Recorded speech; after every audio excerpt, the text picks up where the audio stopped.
Thunderback.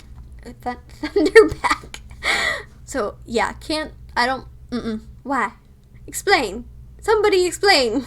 I just misspoke. The miscommunication. The miscommunication. Why can't I say this? Hey fellow fiction fanatics, I'm Chase. Welcome back to my channel.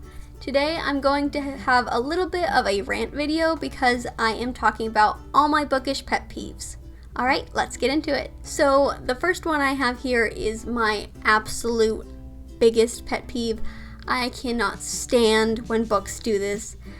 I will deliberately not buy a book if it's like this, and that is when it has an offset cover. I don't know if that's the official name for it, but that's what I call it, and that's when books look like this.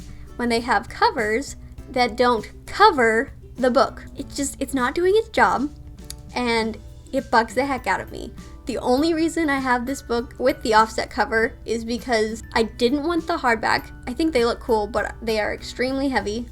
And these are files, so it's supposed to look like, a file tab. The other two books in this series, they just have the normal cover. So I'm glad that they did that. This is the only book that I will ever have that is in this format. Why? Why do publishers do this? It's just infuriating and I don't like it. I'd love to know if I'm alone in this or if you feel the same way. Let me know in the comments down below. The next thing I really dislike is people on the covers.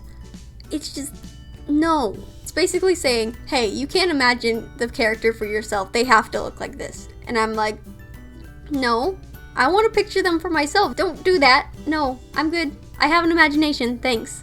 I don't like when there's people on the cover, and I really can't stand when there's a movie adaptation coming out for a book and they change the book cover to the movie poster.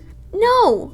The book is the book, the movie's the movie. They're two different things. You do not need a cover change. One of the reasons I hate it so much is because there's people on the cover. You're just telling me I can't imagine the characters for myself. I'd rather have a poster of the movie next to the bookshelf saying, hey, look, this is going to be a major motion picture soon. Or even a sticker, an easily removable sticker, thank you, because that's another pet peeve of mine.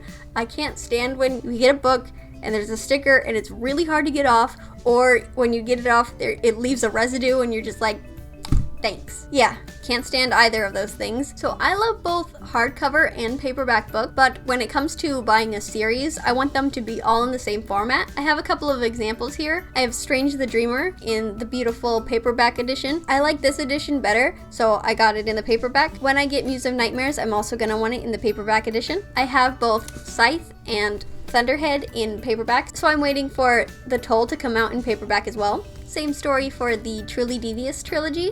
I got Children of Blood and Bone by Tomi Adeyemi when it was a half-price book at Barnes & Noble, and it's obviously hardback.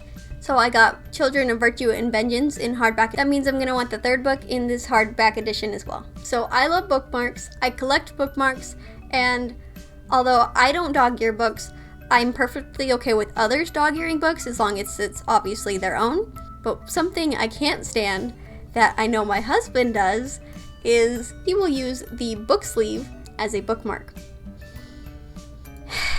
Meaning he'll take this inside cover and he'll use it along the book. No! You're just gonna stretch out the book sleeve and you're gonna hurt the book. I can't handle that. That's another reason I get a lot of paperback books, so he can't do that. Another thing I don't like is when character names are really hard to pronounce. Looking at you, Sarah J. Maas. I think we all can agree that those names are just... why? I love these characters, but do you know how long it took me to figure out their names? Far too long.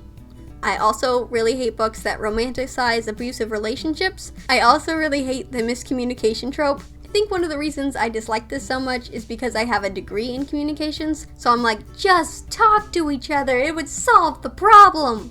The thing that we all hate is when our books get bent.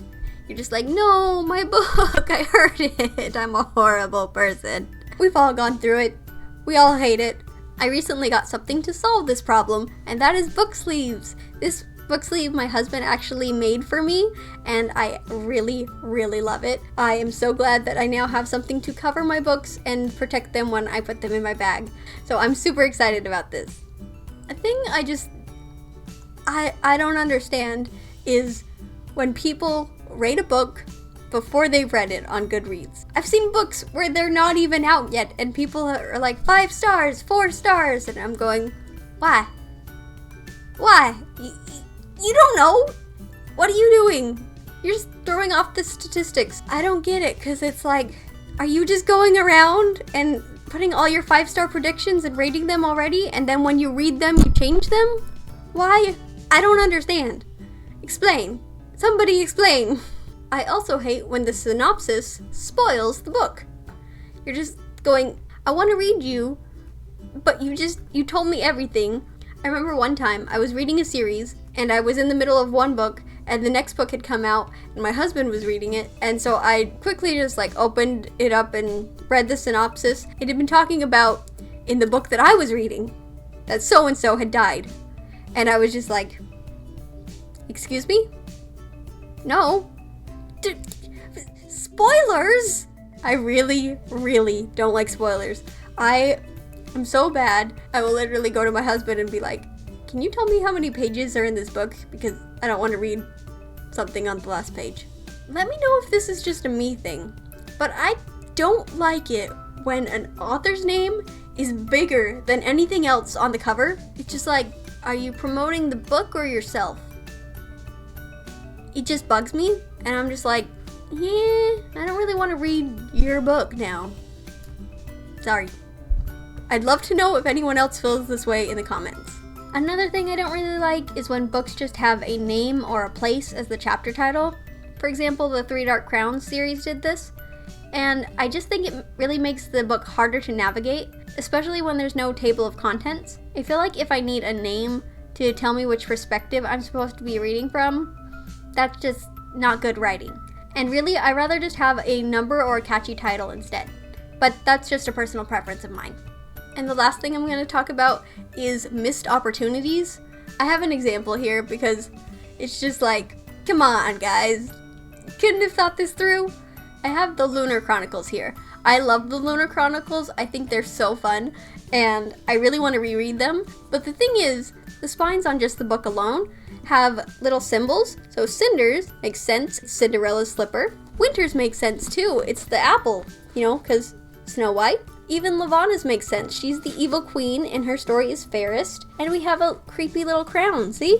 Those all make sense. But the others, not so much. We've got Scarlet, whose story is Red Riding Hood. And I can see what they were going for with a moon. I mean, it's the Lunar Chronicles, wolf, moon, yeah, that makes somewhat sense. But I would have rather seen, a red cloak or a wolf. And this is mainly because of Cress, which is short for, slight spoiler alert, crescent, as in crescent moon. So this one should have been the moon, and instead we got a star. Which wouldn't be quite so irksome if stars above didn't have a moon. Why? Why did this happen? Scarlet should have had a wolf, Cress should have had the moon, and stars above should have had the star. Missed opportunity. So yeah, these are my bookish pet peeves. I'd love to know what some of your bookish pet peeves are, and if any of these things bother you as well, or if they don't bother you. I'd love to know in the comments down below.